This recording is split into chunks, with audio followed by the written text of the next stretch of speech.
That's right there. Yeah. Yeah. Chinese, yeah. There is okay for you. What about me? So, I can go this way. I need to confirm whether it is okay for you or not.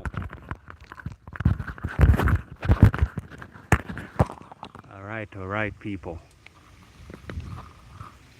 Here. Yeah, I think that's fine. And go back one more time here. Yeah, perfect, perfect.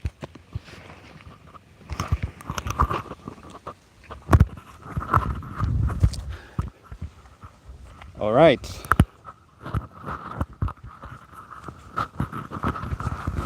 Apologies, people, for you know, what's up, family? Welcome back to Mugi's Corner. Eat food as your medicine, or medicine as your food. Welcome to this episode of In Conversation With, here on Mugi's Corner, and I'm yours, Mugi. So on this special episode, I have my brother Peter, okay, and we are going to be talking about so much, including those first two phrases that I made. All right.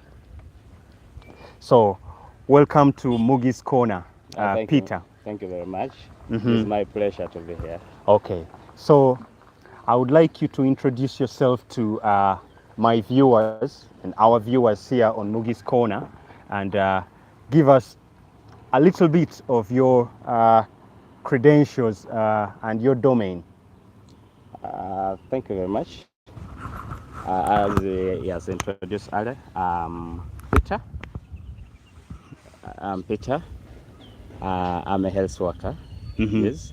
Yeah, I work with Gilead Limited. Gilead Limited. Yeah, that's right. Yeah. Okay. Peter is a chemist. Okay, so he's an expert on the issues that we are going to be discussing today, and you know, people like people like listening and hearing from experts, trained people. However, like before we as we were setting up, we have a problem as black people. You know, when fellow black experts or when fellow black people speak, we don't like to listen. Yes. You raised this issue, my friend, you know. Yeah. So I thought that my viewers will be happy. I wanted them to hear this. And I'm sure many of them would concur with this. We like to listen when other people, when white people speak. But when fellow black people speak, they're not interested. They're kind of underrated. Yes. They underrate, you know. They don't trust fellow black people. Yes. Why do you think that is the case? Before we dive into, anyway, I asked you to introduce yourself, give the lead. You know, I think you did that, did you? Yes. Okay. And why do you think people are like this? Yeah, there are many factors. One maybe, you say when somebody grows up maybe with you, dwells in the same community with you, eats with you. Now for them, they think kind of there is nothing so important that can come from you.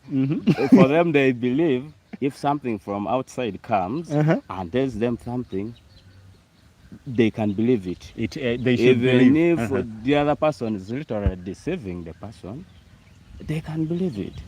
I think there is that, maybe because of being in the same habitat, staying together, that is maybe what makes them to do like that. Then maybe the other one, because of maybe colonial rule, that impact is still in people's mind.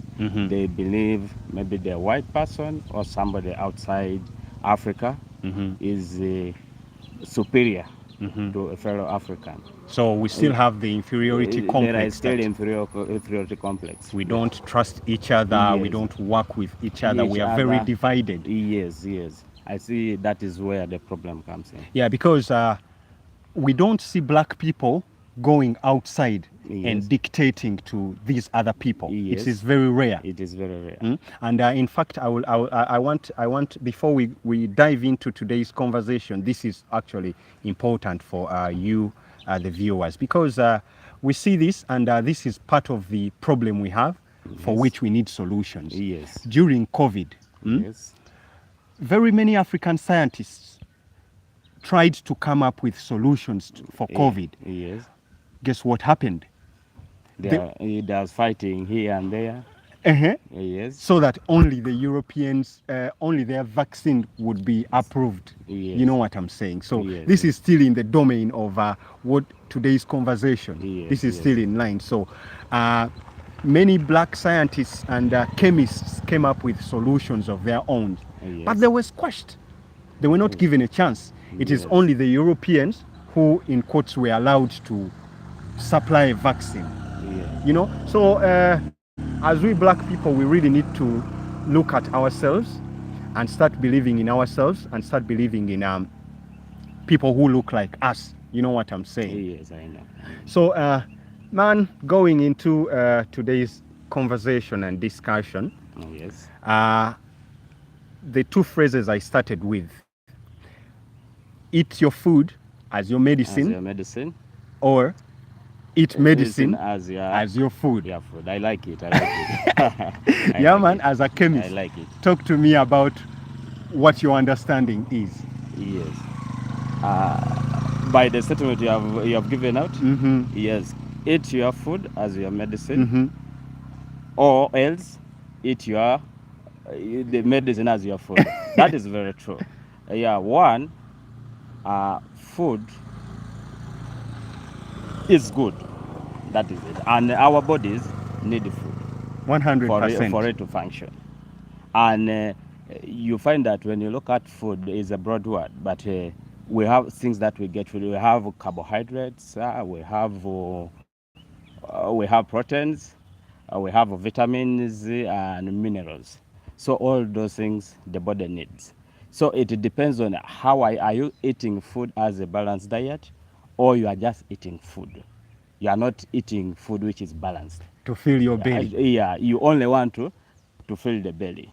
Definitely, if the food is not in the right proportion, that's where the problem comes in. Yes, especially when you eat and you are, like these days, what happens, you know, most of the food stuff are sugar-based. You find that when you get maybe into a supermarket or a food store, most of the food that is saturating in the market, actually, they are not actually safe food. You know what I mean? Yeah, they are not safe food. But the problem is, in most cases, there is nobody offered that really verifies this food that people eat. That is it really fit for human consumption? What happens is that anybody can bring food. It is safe. It is only in medicine whereby the bodies are said which can try to regulate what comes in, and maybe is it right a bit, at least there are regulations there. But now for the food, everybody does not concern at what am I buying. Just go, pick and eat.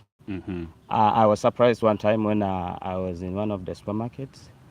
I checked, but what was there? I was getting kind of yogurt. I was checking, but I found that it was expired, but it was still in the shelf. And nobody bothers. I don't know whether you have ever bothered to check, is this expired? Is it not expired? So you find that that concern, if you are not checking on what you are taking in, it will accumulate, especially sugars. They will increase your sugar levels. And you know, sugars, when you take carbohydrates, it will be converted to, say, the sugars. Then the sugars further are the ones that will accumulate as fats. Once they accumulate as fats, that is now the one that you find that we shall have a lot of unnecessary fats. When you get those unnecessary fats, definitely the issue of obesity comes in, overweight comes in. Overweight comes, and definitely obesity. And now other diseases come in, what we term as non-communicable diseases. Now, let me take you a little back to when you said the expiry and all of that. Yes. Because one time I went to buy... No, first of all, Yes. is the expiry dates to be trusted? Are these food factories, food manufacturers to be trusted, that the expiry dates that they actually indicate on the foods are actually the real expiry dates? Okay, that's one question that we may not have answers for that. Yes, but yes, it's yes. one thing to consider. Yes. Now, also we know that the capitalist, will go will do whatever it takes to get the extra money. What they care about is not you, the buyer.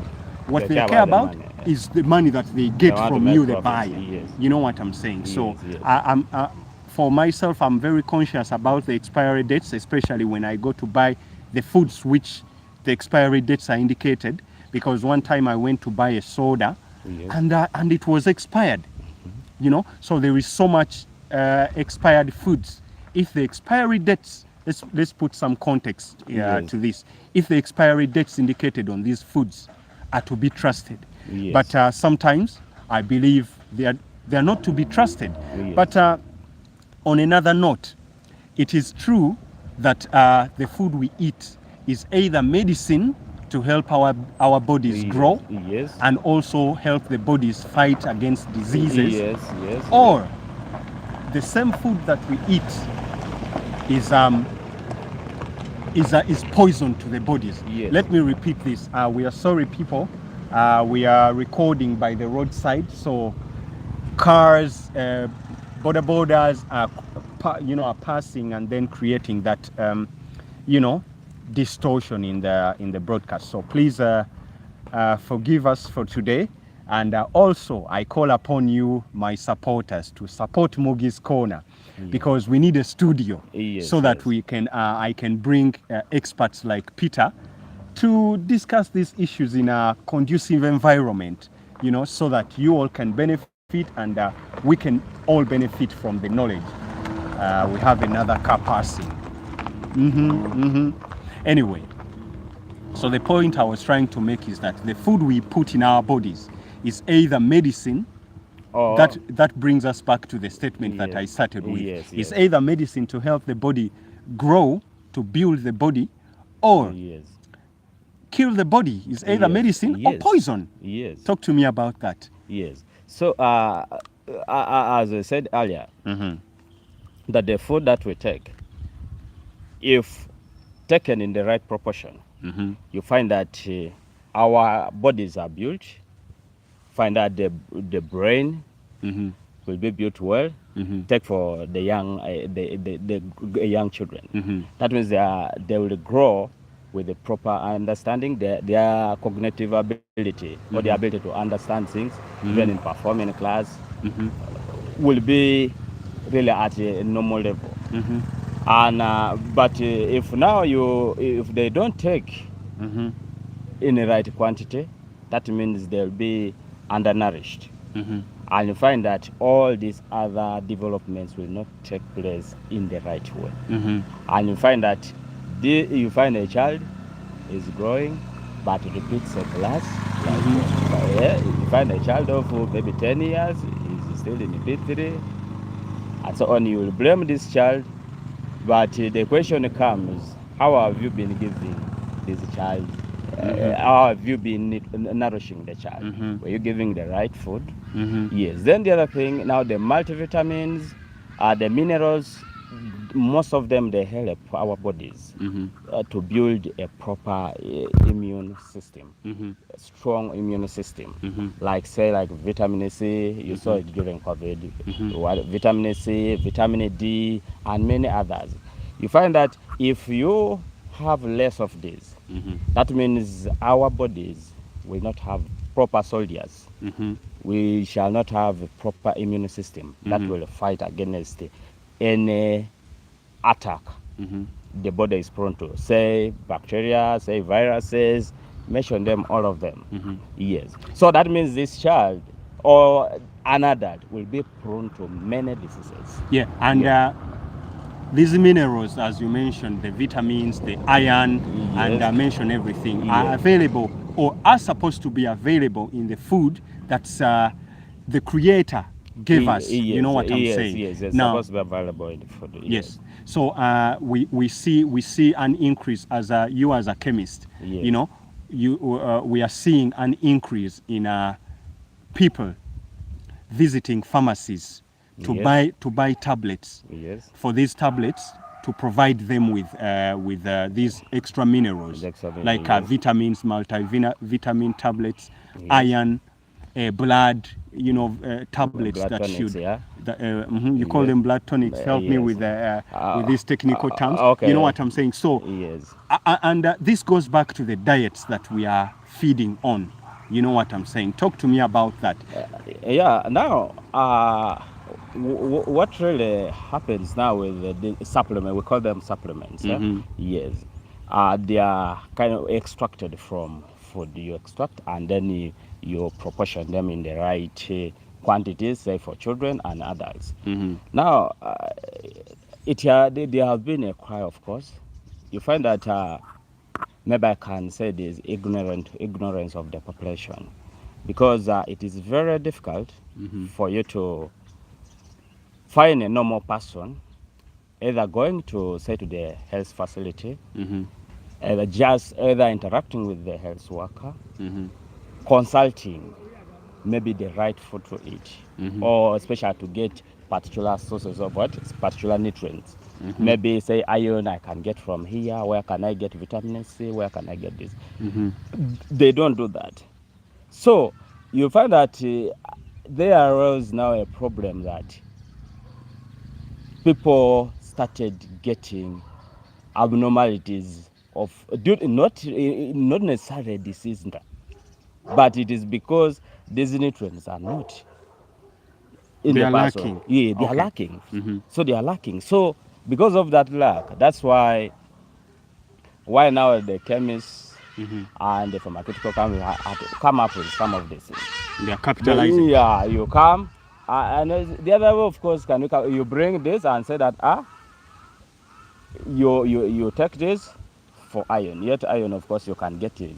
You can even get in food. Yeah, there are food stuff which have iron, say like millet. You can get enough iron in millet. Bush porridge, yes. But now mere iron, because what you have been eating, you have not been eating something that has this. So that one now pushes you to go to the pharmacy or to go to a health facility. Yes, to look for this supplement. Yet this one would have been prevented if you had enough diet. If you're eating the right food. Yes, a balanced diet. To supply you with those nutrients. You with all these nutrients. Now this brings me to a point that I would like to make the focus of our conversation. Yes. Now, obviously, there is a lot of disruptions in our food supply. Right away from the garden to the markets. From the gardens to the processing, right to preparing the food, cooking, and then to our food, to the plates, to our dining tables. Yes. You know what I'm saying now. I would like to, obviously we cannot summarize everything in this short video, but I want us to focus on the food that is available on the market today. Now, when I talk about disruptions, we are seeing a lot of food which is not the indigenous, the traditional food. We are seeing food that is being introduced on the market, seedless food. We are seeing food, for example, the maize that they are growing now. You're a farmer, you told me that you're a farmer, so you will understand this. We are seeing varieties of maize or corn being introduced on the market, and this corn does not grow again. Obviously, something has changed with the food.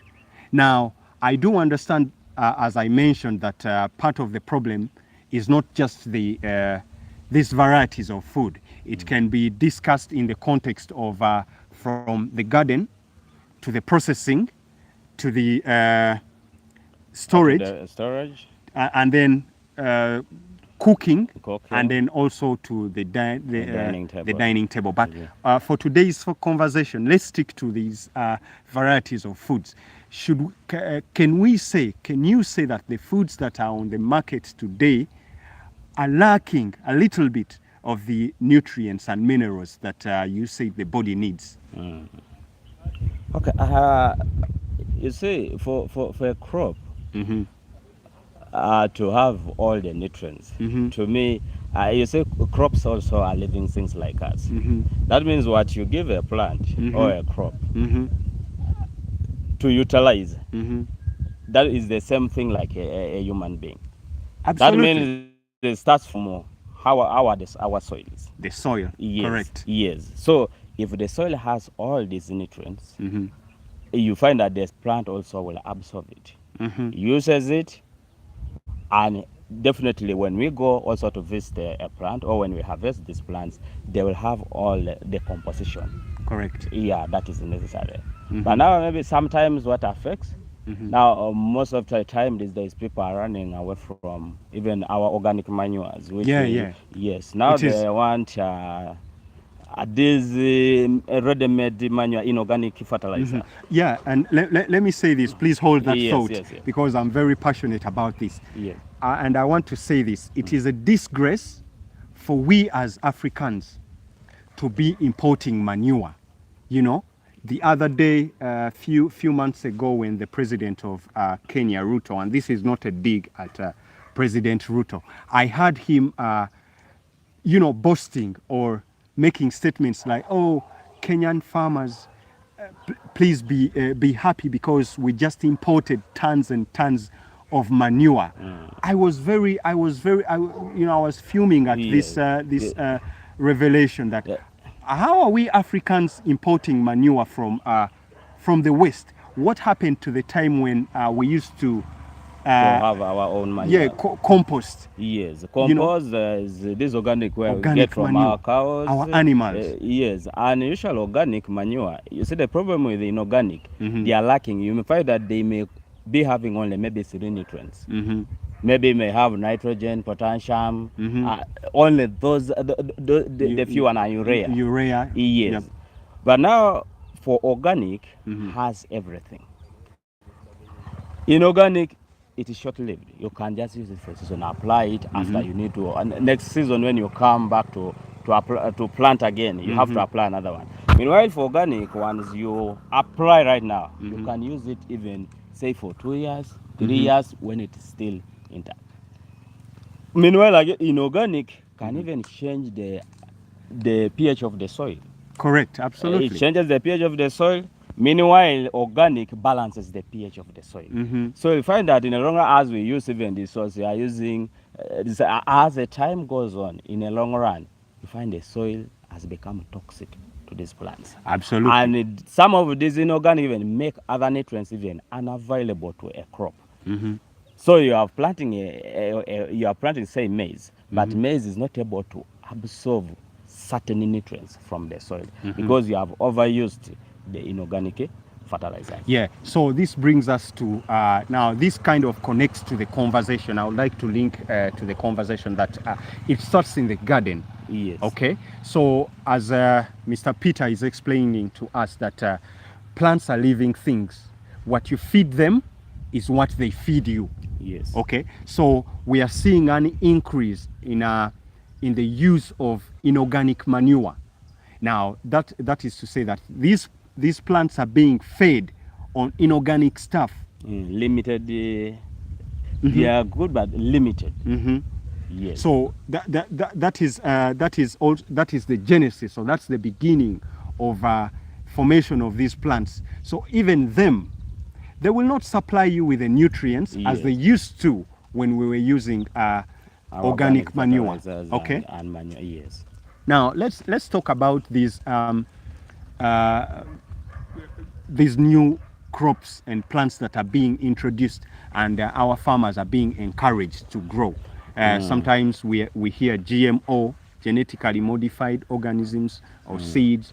We hear hybrid. You know, what are your thoughts on those before I give mine? Like now, the hybrids and GMOs, they are kind of two different things a bit. Hold on. Yes.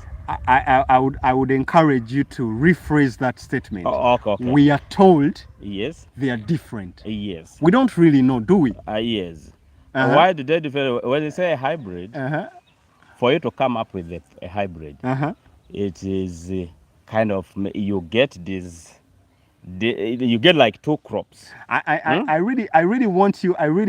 Okay, essentially, yes, or ideally, yes, hybrid. Ideally, that is how it is supposed to be. That's how it's supposed to be. Yes, Thank that you. Is it. Yes. You get, if for the example, maybe maize. You may find that a particular maize is tasty, but maybe gives a small corn.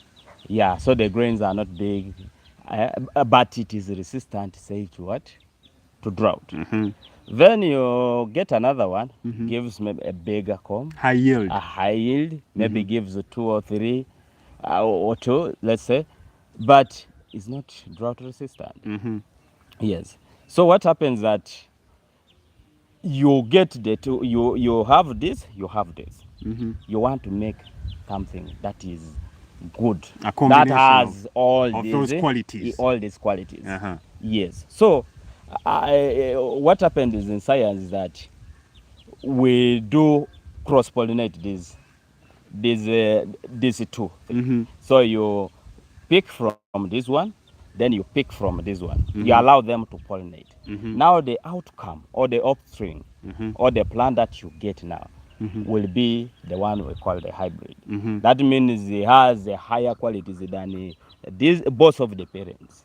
Yes. So now there's a hybrid will give you better results. That means you will have qualities of drought resistance. You have the sweetness you have maintained. You have also maintained the quality of the yield. You have a yielding crop. That's actually how these hybrids are supposed to be. That's how they come up.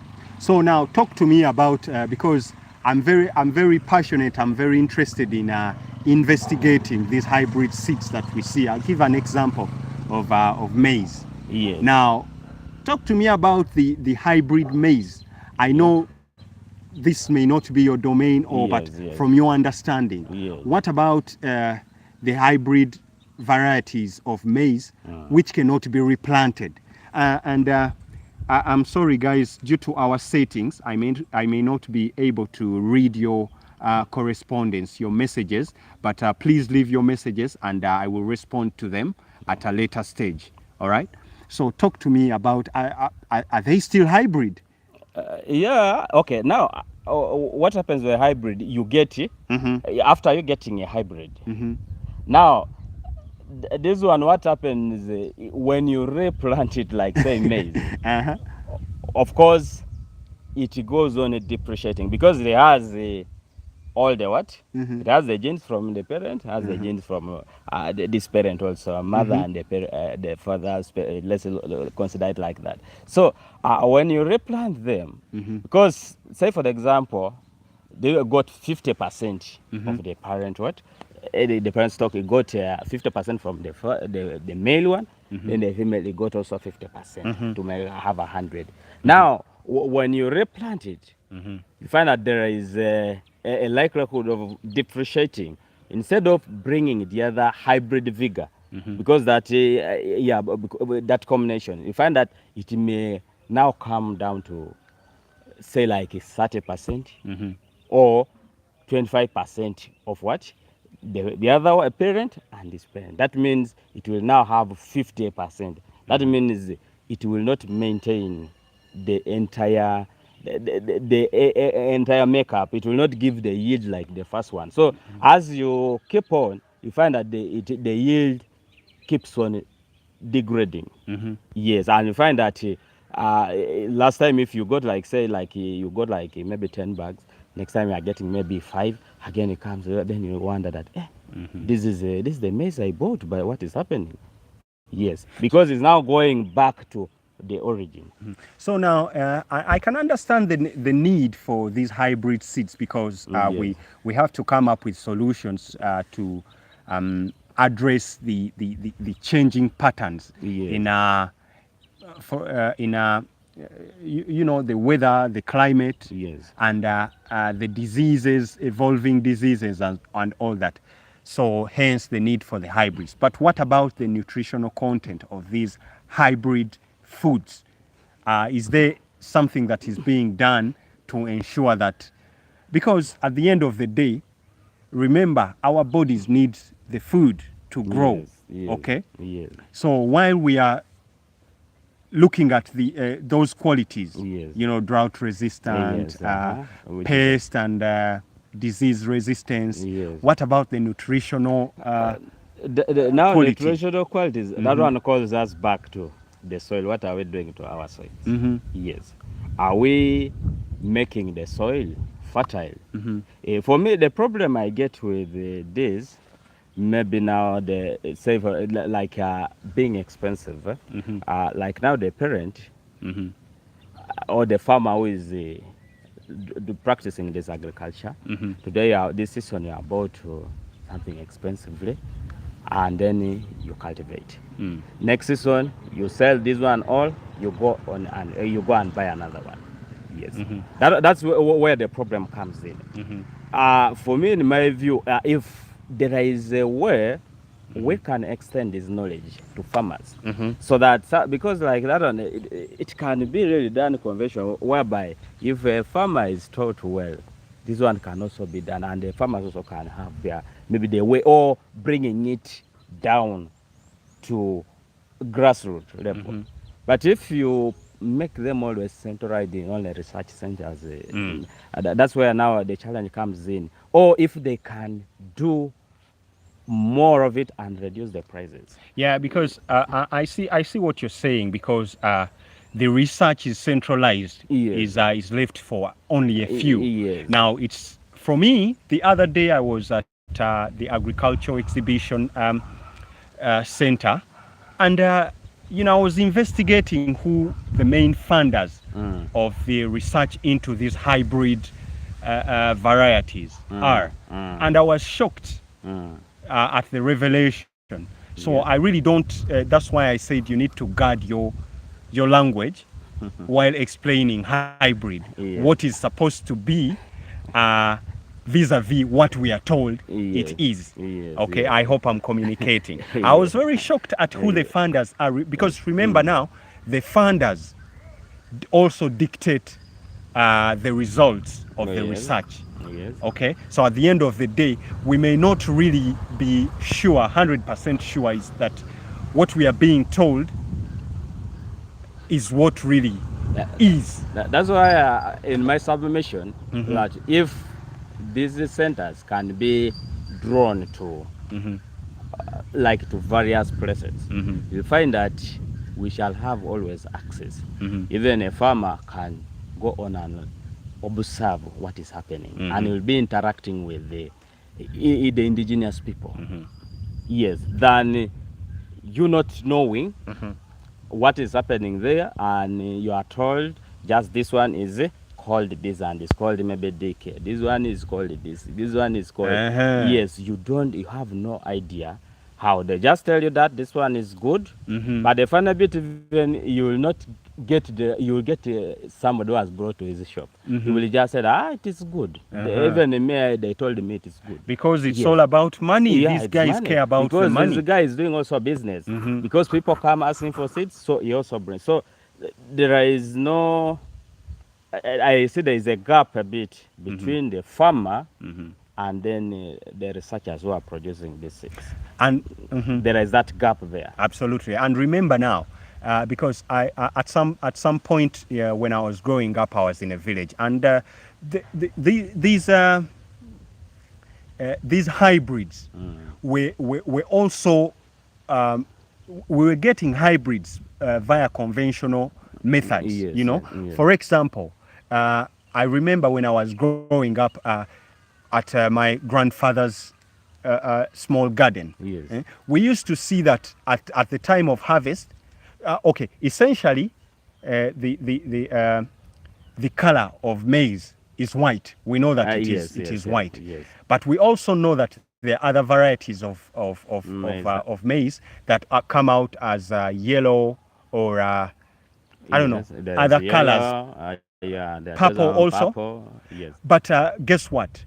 Where my grandfather would grow, or grandfather and grandmother in our garden, at the time of harvest, we used to see that some maize, you know, what do you call that?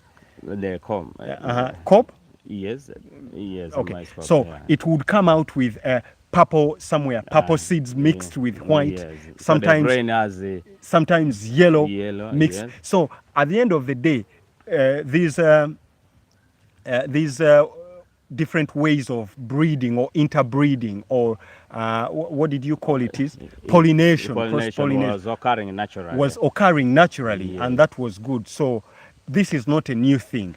Yeah, however, it's not new. Yeah. However, I have an issue seeing that while we are being told that we are merging different varieties, we are coming up with different varieties of seeds, yes, to address drought, to address pest resistance, to address all these issues.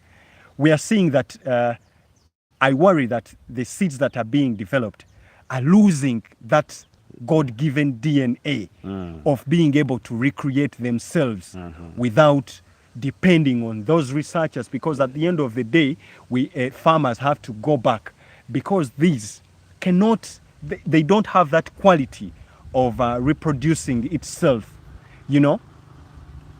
So I get it. So now what they have done now, because now the other breeding or that interbreeding that was taking place, it was just naturally by natural pollinator. But now here, for the research, it is a controlled.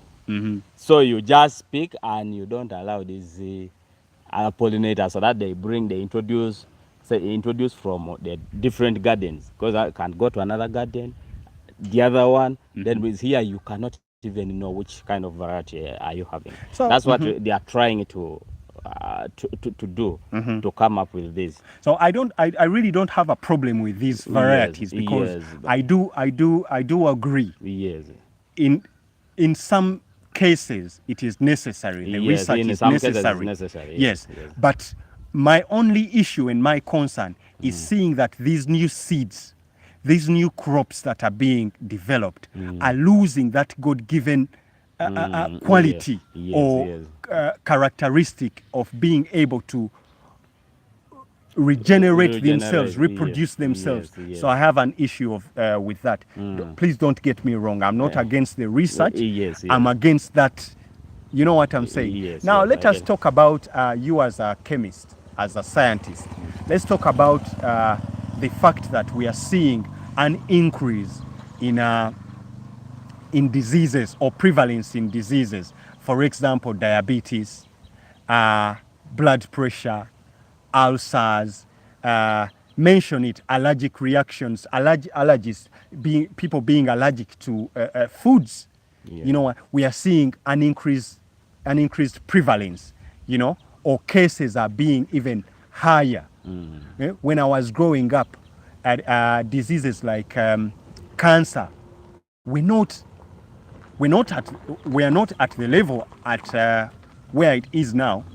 Diseases like ulcers, we are seeing when I was growing up, ulcers were a disease for old people, the elderly.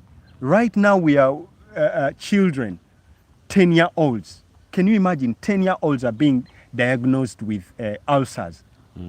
So talk to me about you can expand on the because you know better the diseases. I mentioned ulcers, cancer, what else? Help me. Allergic reactions, blood pressure. Yeah. Okay. Most of them, of course. The viewers, please help us with all those diseases that we are not mentioning, that we are seeing an increase You know, Yes. talk to me. One, let me push a bit. We're talking about the hybrids. Then we went to GMOs. No. Let us yes. let So us when not we let, pull let us not focus on the other side, on just the hybrids, but yeah, food in general. food in general. These the varieties of food, as Yes. well. Oh, that can include the hybrids, the GMO, the Yes. manufactured food, and yes. all that. Yes. Now, like for the example, ulcers. Yes, there are many factors, what we term predisposing factors for somebody to have ulcers. Yes. One, there is, of course, general bacteria that causes ulcers, like the one we call H. pylori, Helicobacter pylori. Oh my that goodness. one, H. pylori, let me just say. So that one is there. That is the most common. But there are other factors, which sometimes I blame also with the population. For the example, there are drugs. There are drugs, we call them NSAIDs. And examples of them, like you find diclofenac, Did you say pyroscam, NSAIDs. Oh, Okay, it is an abbreviation. It's called non-steroidal anti-inflammatory drugs.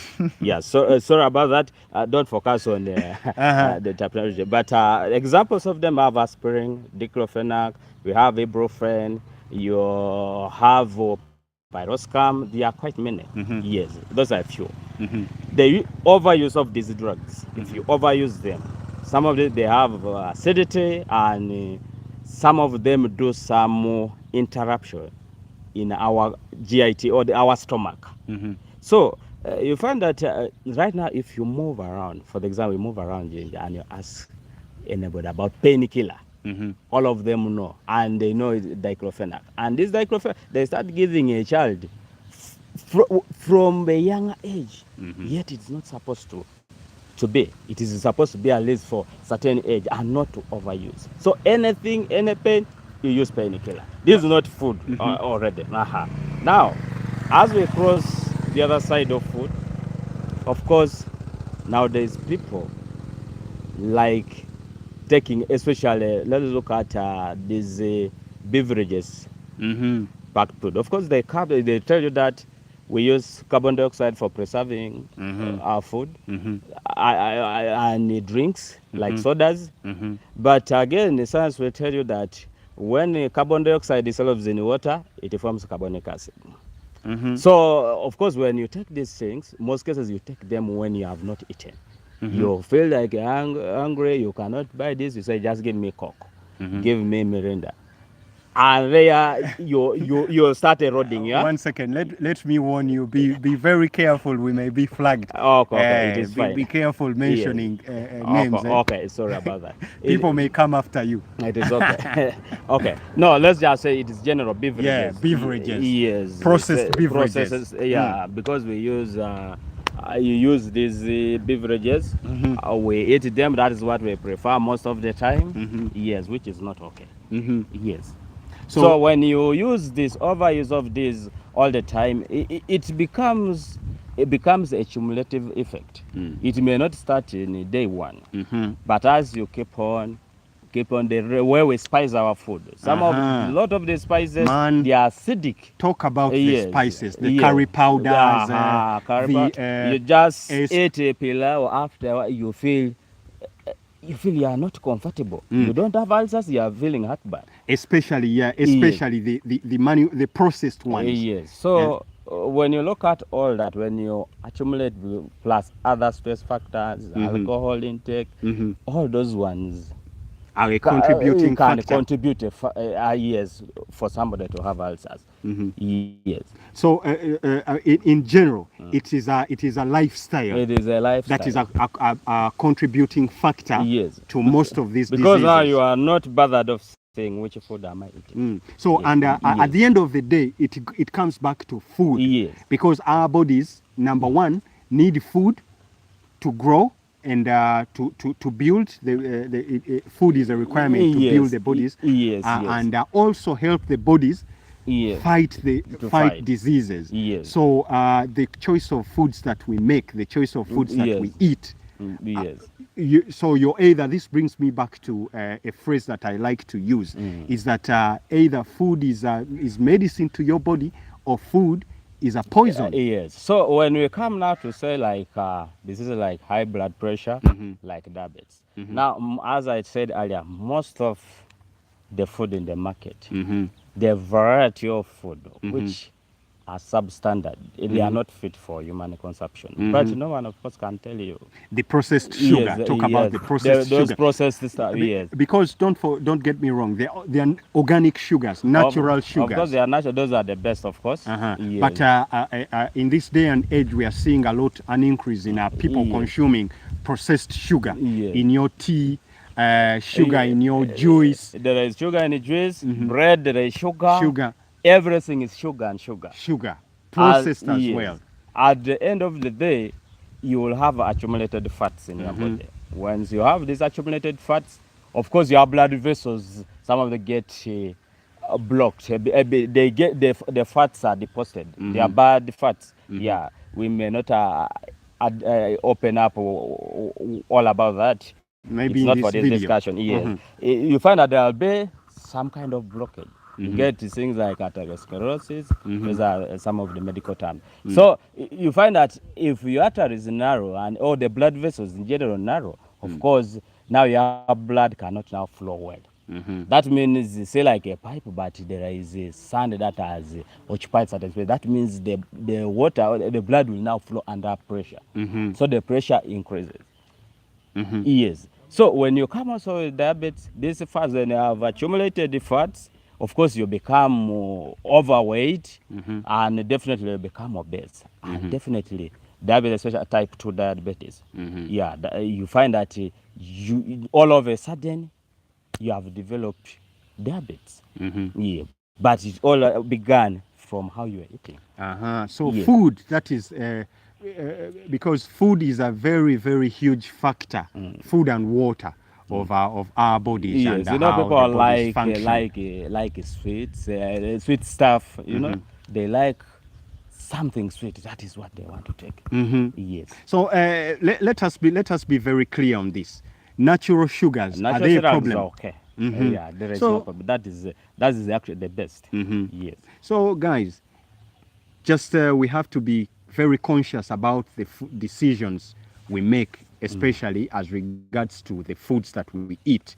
There is an increase in inorganic food, inorganic food on the market, and that is what we feed our bodies lot of processed, and of course the processed with preservatives, so you keep on accumulating a lot of preservatives in your body. Yes. So guys, I am really very sorry about today's inability for me to look at your correspondence.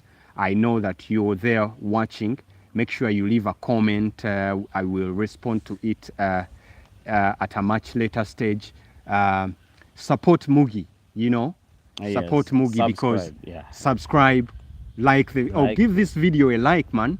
Leave a comment, share it with other people to propagate the message. Also help us grow the channel. We need a studio. We need to bring more people. Yes. We need equipment. We need a studio so that we are in a much convenient setting to be able to bring you such shows. Man. Yeah, it's been a nice conversation we are having. We've been on for over 50 minutes, and also you can leave your questions if you have any questions, any reactions to today's conversation. Please let us know, and we'll be coming back at you with a response. You know what I'm saying? So yeah, as we wrap up today's conversation, talk to me about give some people advice, especially in relation to an increase in the diseases that we are seeing. Or another problem that I have not raised when I was mentioning the diseases is what do you call it? Heartburn. Yeah, heartburn is related to ulcers. Okay, that heartburn, that is a lifestyle. Also, the food we eat is a huge contributing factor to that, and obviously so many that we haven't talked about today. Yes. Also. Yes. As we get ready to wind up this video, talk to me about the inability of our bodies today to fight against some diseases, which was not the case in the past. You know, we are seeing an increase of people.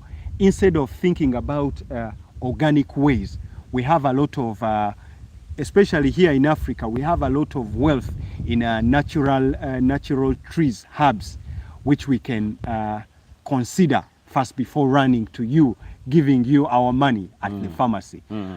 Talk to me about the inability of the bodies today to fight off diseases.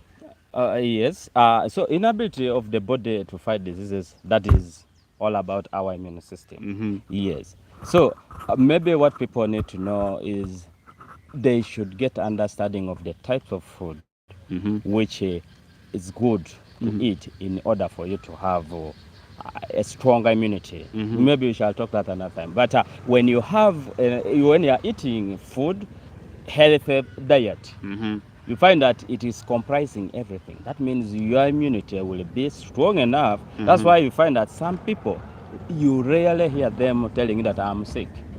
Because just follow that person and look at the lifestyle of that person. What is that person eating? You find that the person you may find that most of the time is eating fruits and vegetables. Vegetables. Now, yes, for you will be on meat, beverages, sodas. You think is a higher life. Beer, yes. Chicken, yes. Chips. You may assume that you are at a higher life, yet you are bringing diseases to yourself, bringing problems to yourself. So what I can advise is that let us make sure that we eat healthy diet. And as you said, eat your medicine. I mean, eat your food like medicine. When you go to this grocery, check, is this thing, what is this thing made of? What is the expiry? Make consultation about certain foods.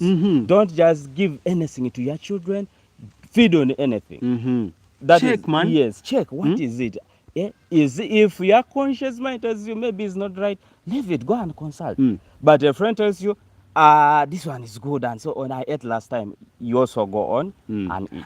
As you mentioned, we are under the illusion that eating these unhealthy foods, chips, in most cases chicken, in most cases meat, pork, pizza, burger. You think you are of a higher class. We are thinking that, so there is that kind of lifestyle that we think, this is the type of food I should eat because I'm of this lifestyle. And that is a contributing factor to the diseases, to the problems that we have today. Yes. Then the other thing is that we need to know about our bodies.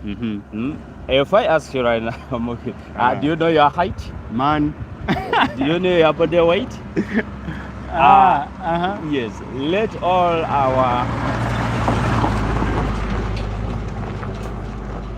Let us make sure that we know your weight, know your height. There is what we call body mass index. Actually, body mass index helps us to determine whether you have a proportional weight to your body, your height and your body. That is it enough? And how do we get it? Actually, you can do it even at home. You just get formulas. You just get your weight in kilograms, get your height in meters. Yes, so you'll have weight over height in meters squared. If the answer you get, it will be your body mass index. Now that body mass index has a range. If say for the example, if you are below 18.5, we term it as underweight.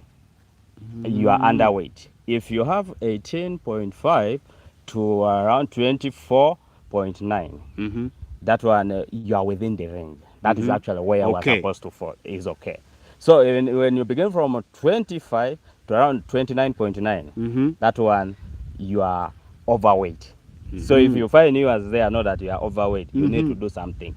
From 30 to around 34.5, that is now obese. Trouble. You're trouble.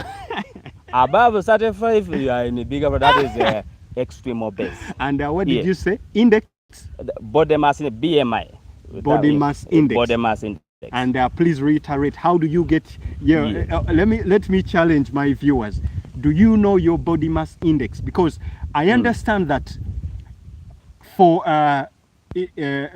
essentially, drugs are supposed to be dispensed according to your body mass index or weight. Or weight. Actually, that is one. You can give a drug according to your body weight. Yes. But the mistake that I know, I'm not a health expert, but I know this. The mistake that I see in most cases here in Uganda, when you go to a pharmacist asks you, what is the age? Okay. Even age can be used. Yes, in particular drugs. Okay. Then sometimes we use also severity of the disease. So if the disease is severe, the dose can be increased, but depending on a particular drugs, not all drugs. Not all drugs. Yes. So it's not a mistake, okay? Yes. Cancel that out. Yes. So, guys, my question to you is, if you have a body, if you know your body mass index, it will even alert you. Even if you have done it yourself, you will know that I'm in trouble. Then you start working on it before diabetes manifests, before high blood pressure manifests.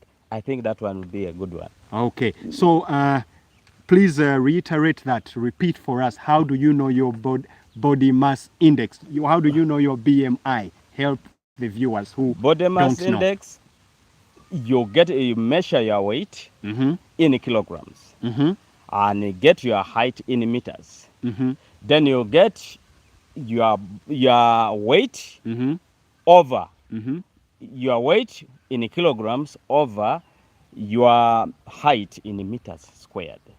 The answer you get, it will be your body mass index or your BMI. So, so you will be able to know, yes, you will now know where you belong according to those ranges that I've given. If you find that you are beyond the normal or you are under the normal, you now know what to do. Yeah, so guys, if you did not catch the ideal and then trouble or bigger trouble, in terms of body mass index, please rewind the video because he just gave those details. So thank you so much. Then maybe the other one also, the water intake. Maybe I need to encourage. In most cases, we hear that water is necessary. Very, very necessary. Yeah. You find that most times, it's how much water are you supposed to take?